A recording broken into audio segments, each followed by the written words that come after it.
अपना radio 96.9 FM.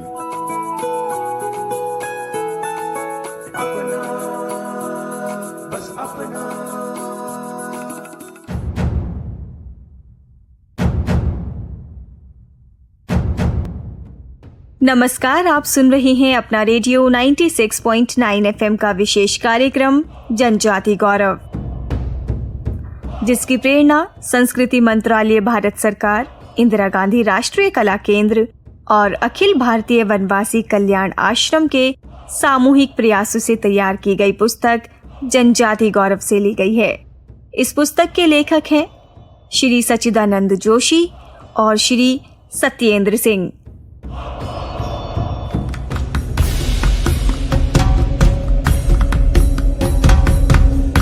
जनजातीय क्रांतिकारियों का स्वतंत्रता संग्राम और अपने अपने समुदायों के उत्थान में महत्वपूर्ण योगदान है, किंतु इनका जिक्र हमारे स्वतंत्रता आंदोलन के इतिहास में बेहद कम देखने को मिलता है। कुछ क्रांतिकारियों को छोड़कर अधिकांश जनजातीय क्रांतिकारियों को भुला दिया गया और स्वतंत्रता संग्राम में उनकी भूमिका गुमनामी में खो गई। इन क्रांतिकारियों ने अंग्रेजी फौज के गोला बारूद का सामना किया अपने तीर धनुष, कुल्हाड़ी, हसिया और टांगिया से। अपना रेडियो 96.9 एफएम का कार्यक्रम जनजाति गौरव इन्हीं जनजातीय क्रांतिकारियों के जीवन एवं भारतीय स्वतंत्रता संग्राम में उनकी भूमिका को रेखांकित करता है। इस कार्यक्रम के द्वारा आप सभी उन पगडंडियों, कठिन पहाड़ी रास्तों, कंटीली झाड़ियों को महसूस कर पाएंगे जिन पर चलकर जनजातीय लोगों ने पहाड़ियों और वनों में अपने जीने और इच्छा के अधिकार के लिए लड़ाई लड़ी।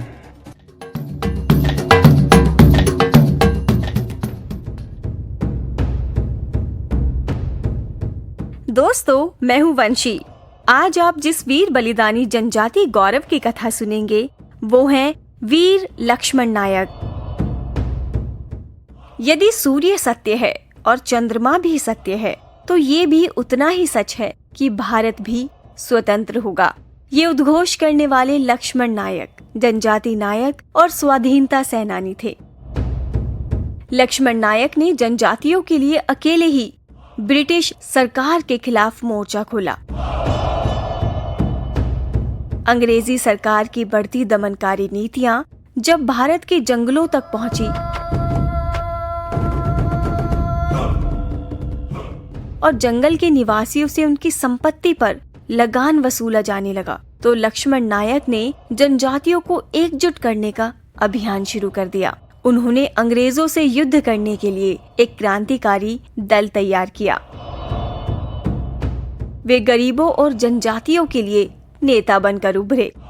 उनके क्रांति कार्यों से पूरे देश में उन्हें जाना जाने लगा। इसी के चलते कांग्रेस ने उन्हें अपने साथ शामिल करने के लिए पत्र लिखा। कांग्रेस की सभाओं और प्रशिक्षण सत्र के दौरान वे गांधी जी के संपर्क में आए। वे गांधी जी से काफी प्रभावित थे। उन्होंने जनजातियों की रक्षा के साथ देश की स्वतंत्रता के लिए संघर्ष छेड़ा। अब कांग्रेस के अभियानों में जनजाति समाज भी बढ़ चढ़कर हिस्सा लेने लगा था। लक्ष्मण नायक गांधी जी का चरखा साथ लेकर जनजाति गांवों में एकता और रक्षा के साथ शिक्षा के लिए लोगों को प्रेरित किया करते थे। उन्होंने ग्रामीण इलाकों में बदलाव लाने में अहम भूमिका निभाई। उन्हें बहुत से लोग मलकानगिरी का गांधी भी कहने लगे थे।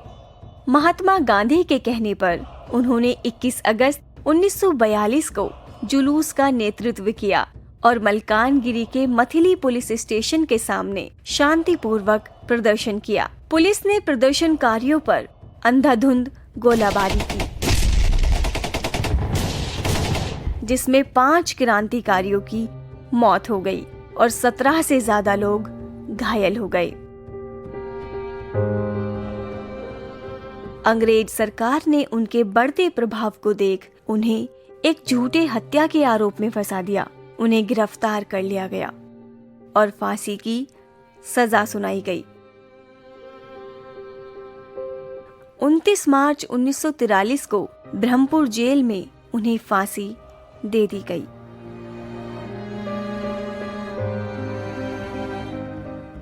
अपना रेडियो 96.9 FM पर अभी आप सुन रहे थे विशेष कार्यक्रम जनजाति गौरव।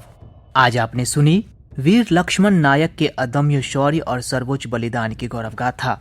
इसकी प्रेरणा संस्कृति मंत्रालय, भारत सरकार, इंदिरा गांधी राष्ट्रीय कला केंद्र और अखिल भारतीय वनवासी कल्याण आश्रम के सामूहिक प्रयासों से तैयार की गई पुस्तक जनजाति गौरव से ली गई है। इस पुस्तक के लेखक हैं श्री सच्चिदानंद जोशी और श्री सत्येंद्र सिंह।